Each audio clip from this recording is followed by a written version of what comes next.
What's up guys, MrGimms back again for another Deadby. Hope everyone's having a great week so far and weekend.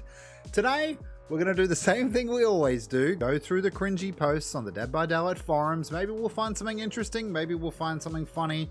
That's what this whole entire series is about. Now remember, you can send your own Deadby forums to my Discord, links in the description below, if you want to see your forum post selected and put into an episode in the future. That's how we've always done things over here. Seems to be a good system so far. It's definitely taken a few years of my life, but we'll get there. Anyway guys, hope you enjoy the episode. Don't forget to share, like, subscribe, all that stuff. Did it in the weird order this time, but hey, you get the message. Let's roll the intro. Leave your entries in the forums below, and I'll read your opinions in the next episode of Deadby. Alright, nerfing pop and Scourge hooks. Yes, that is the takeaway of this current Dead by Daylight climate we're in. Let's nerf all the killer's tools to keeping gens okay. So when are we going to nerf balance these perks? With them both combined, the killer gets a 40% regression on gens. Yep. We get all our perks nerfed. But we can't get a balance on some killer perks. All killers run these days these two perks together. Talk about meta perks.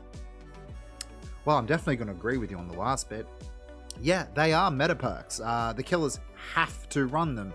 Much like a lot of survivors have to run meta perks themselves. And the reason being, I myself am one of them. I play solo survivor pretty much 98% of the time.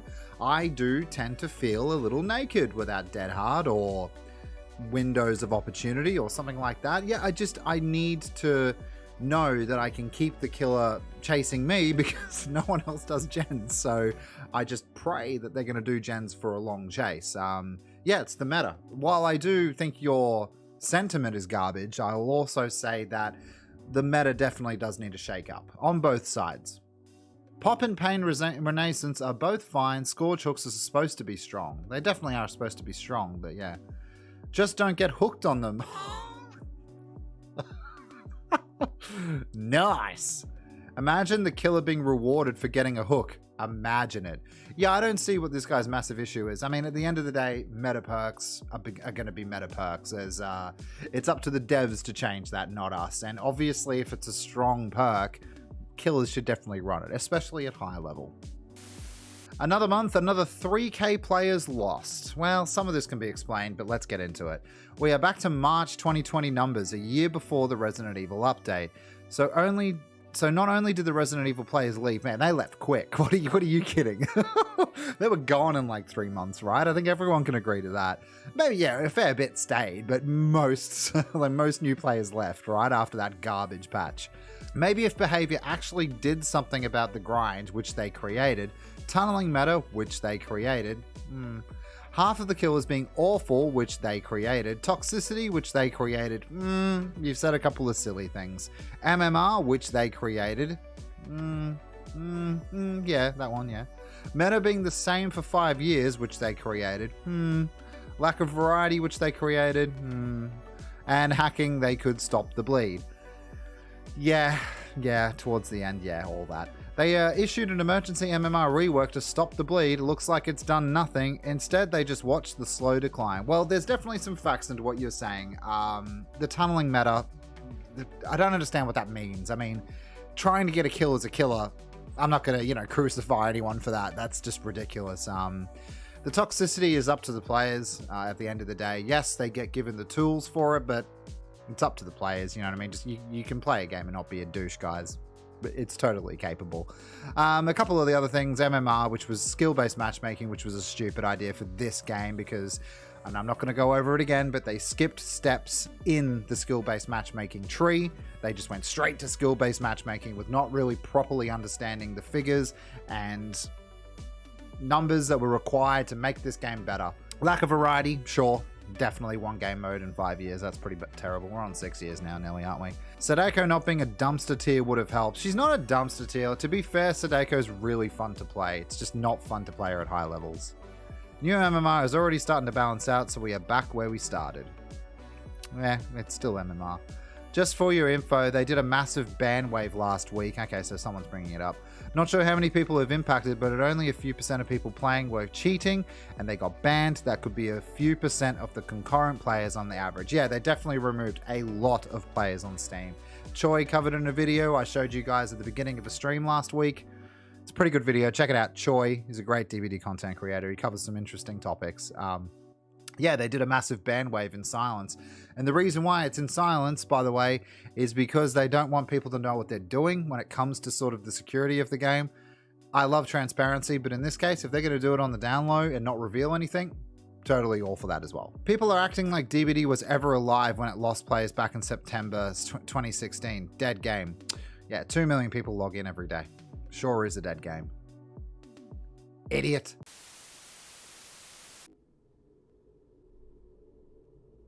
Greetings, Dark Gathering.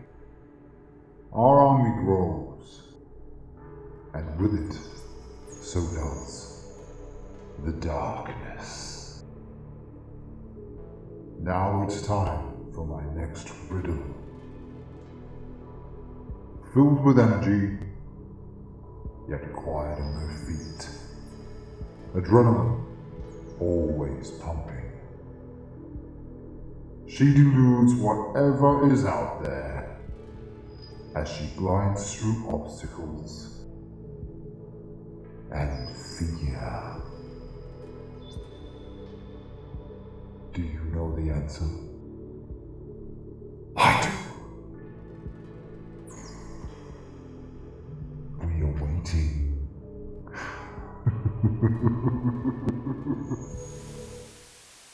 Oh no, MMR doesn't stop streaks after all. Is this one of Otz's ones? Before the change, high MMR people would face a much wider variety of opponents. Half and half agree on that one. Most of them much less skilled. Disagree already. You're creating a dialogue here that has no facts backed with it. It's what made those amazing 50, 100 wins in a row streak videos possible. No, that's not the case either. I've gotten plenty of streaks on killers. This allowed them to engage in a lot more meme games and to play around with different builds while still being able to do well, albeit at the expense of lower MMR folks. No, totally disagree. Before skill-based matchmaking, there was, of course, a wider variety in skill level and players and sort of killers, but still at the top, they were all playing the same things, using the same things. The odds has been pushing out 50 wins, 100 wins during skill-based matchmaking. I have been told that he changed a lot to get his artist 50 wins. Who gives a shit? Honestly. Can't wait to hear about how somebody winning a lot with artist proves she needs to be 110.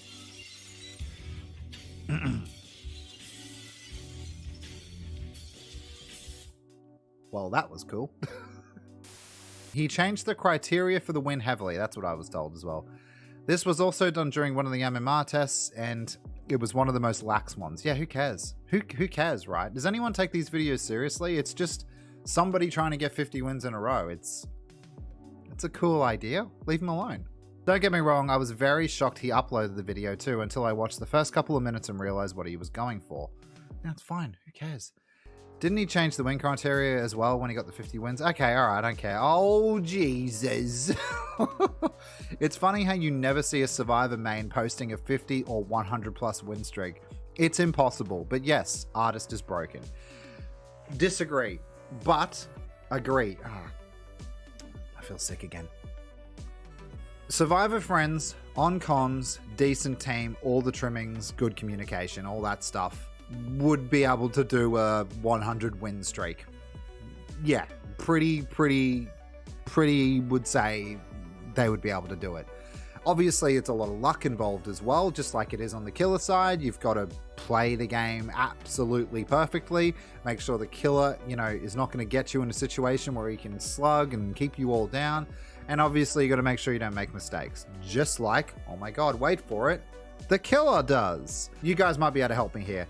I don't think I've ever seen a solo survivor do this, but as it's been admitted multiple times, solo needs massive buffs, it needs changes, it needs more, 100%. Solo might be the hardest version of this game. I can completely agree to that. That's fine. I think it's extremely hard.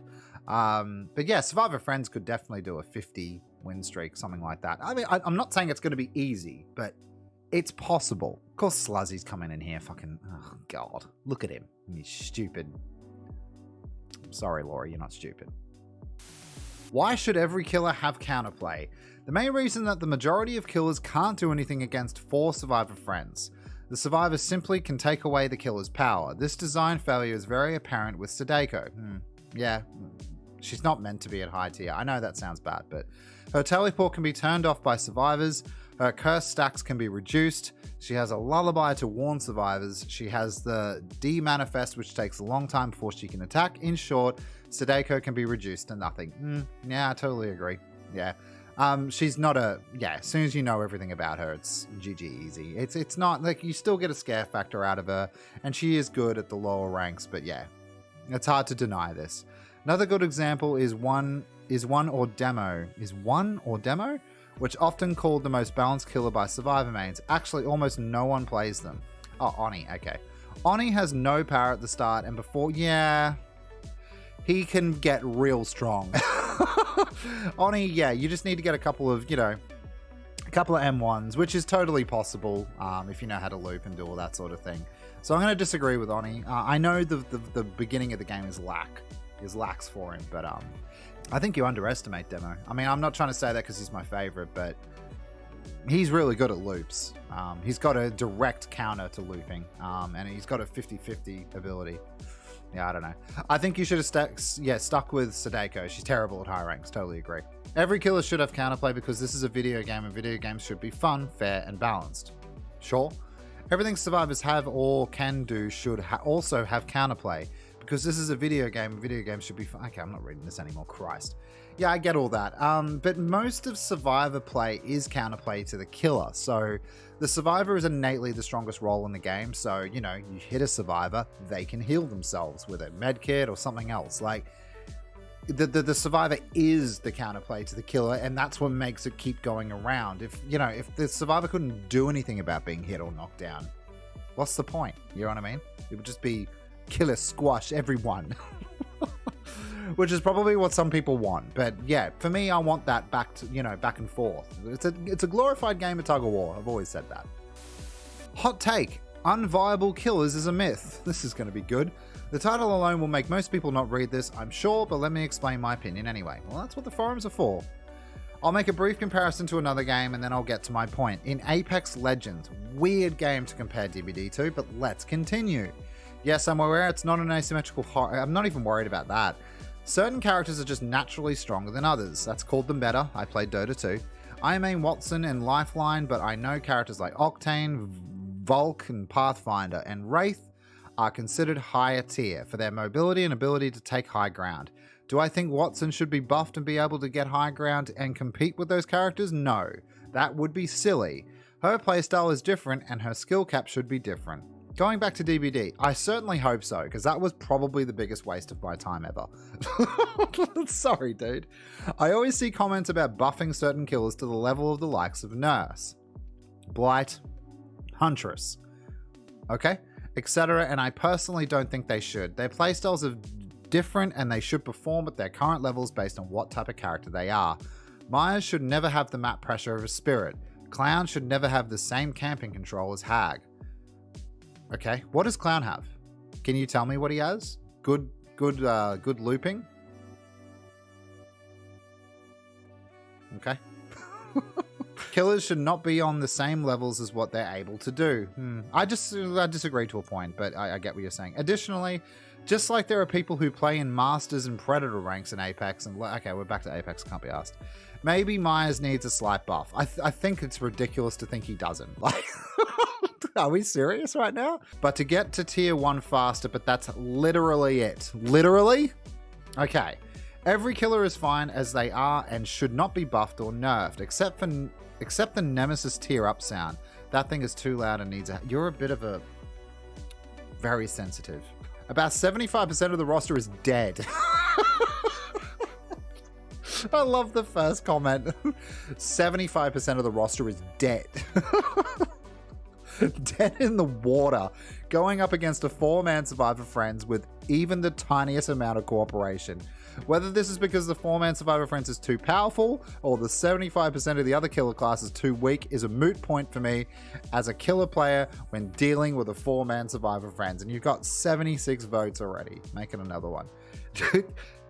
I couldn't have said it better. Like you just you did this massive story arc that did absolutely nothing. Your comparison to Apex Legends is absolutely ridiculous, sir. While I do agree with you, killers should have strengths in different areas, absolutely, but I don't even see people saying all the killers should be buffed up to nurses level. I've actually never seen that, and maybe my eyes have been closed on that. I've heard people say, and myself included, everyone should be buffed up to around B and C tier, like demo levels of strength. Great! At least you have a chance. Do you know what I mean? I don't want to play the nurse all day or have a nurse-like power all day. I get bored quickly. This was a ridiculous thread. Well, that's going to do it for Deadby, guys. Hope you did enjoy. Don't forget to like, share, and subscribe if you did and you want to see more content like this. Also, remember, you can share your own Deadby posts in the link below. Discord, there's a Deadby channel. But anyway, that's it for me. Hope you guys have an amazing weekend. I'm still crying from that last one. I'll see you guys in the next one. See you later.